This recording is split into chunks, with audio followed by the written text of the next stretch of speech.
एक बार एक व्यक्ति एक गांव में गया और वहां पूछा कि क्या इस गांव में कोई महान व्यक्ति जन्मा है या किसी महान व्यक्ति ने इस गांव में जन्म लिया है। तो उस गांव वासी ने बड़े ही सहज भोलेपन से कहा कि नहीं, जन्म तो केवल बच्चे लेते हैं, वो व्यक्ति अपने कर्मों से महान बनता है। ठीक वैसे ही लुम्बिनी प्रदेश में राजा शुद्धोधन के यहाँ एक पुत्र ने जन्म लिया। उसका नाम सिद्धार्थ रखा गया और वहाँ आए कुछ संत मुनियों ने कहा कि हे राजन, तुम्हारा ये पुत्र या तो चक्रवर्ती सम्राट बनेगा और या फिर एक महान दिव्य एक संत बनेगा। एक तो ऐसी भविष्यवाणी, ऊपर से पुत्र मोह। राजा को लगा कि कहीं उनका पुत्र सिद्धार्थ ये राजपाट महल परिवार छोड़कर सन्यासी ना हो जाए, वो संत ना बन जाए, ये सब कुछ छोड़कर वो बाहर ना चला जाए। तो उन्होंने एक युक्ति, एक नियम और कह सकते हैं कि एक क्रिया अपनाई जिससे उसका मोह उस पुत्र का वो महल तक ही सीमित रहे। कुछ लालच जिसे कहते हैं। उन्होंने उसके जीवन को पूर्णतः वैभव व ऐश्वर्यपूर्ण कर दिया।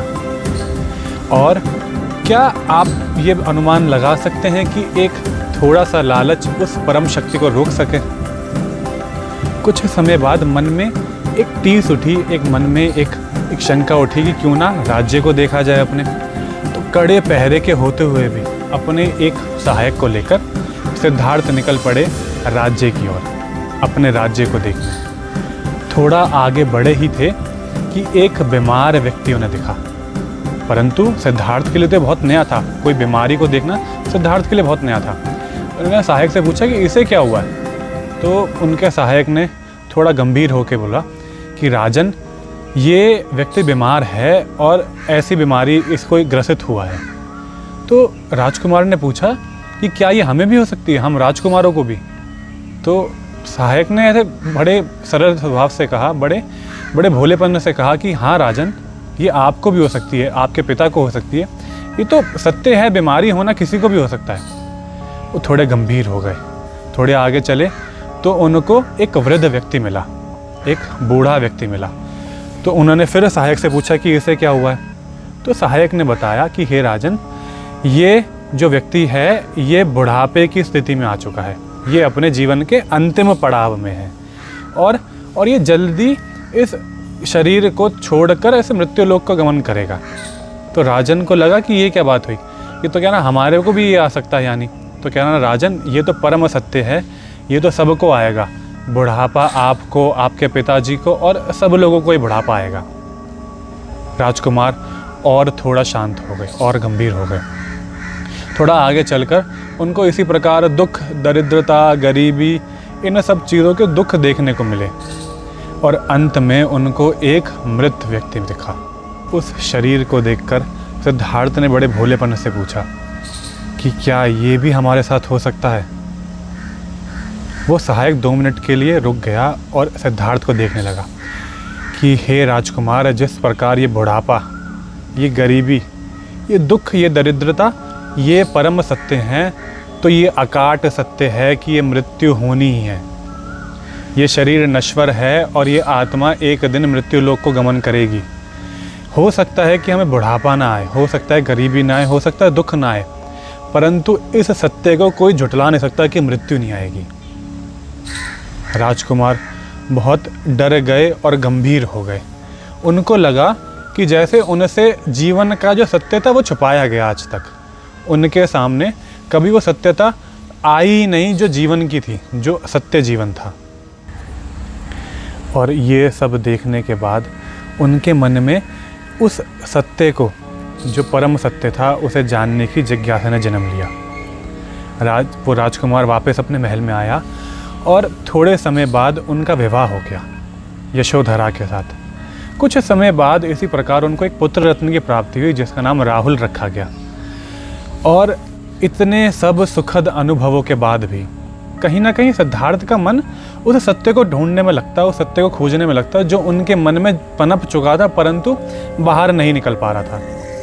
इसी प्रकार विवाह के 1.5 साल बाद वो अपने पुत्र, पत्नी, परिवार, महल, राजपाट सब कुछ छोड़कर निकल पड़े उस सत्य को जानने के लिए, उस तत्व को जानने के लिए। और उन्होंने फिर आगे चलकर कुछ गुरुओं से दीक्षा ली, कुछ गुरुओं से शिक्षा ली।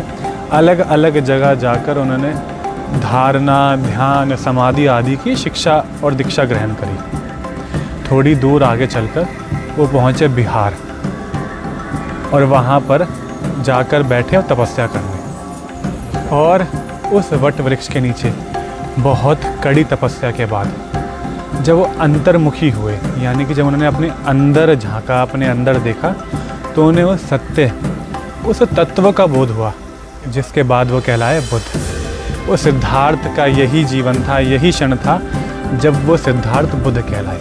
क्यों? पूर्णिमा की रात्रि में ही सिद्धार्थ बुद्ध बने। क्यों? बुद्ध को पूर्णिमा की रात्रि में ही बौद्धित्व का ज्ञान हुआ। क्यों? उन्हें इसी दिन, इसी रात्रि में उस सत्य की जो चेष्टा में अभी तक लगे थे वो सत्य प्राप्त हुआ, उन्हें वो तत्व का ज्ञान हुआ। क्यों? और हमें क्यों नहीं हो पा रहा?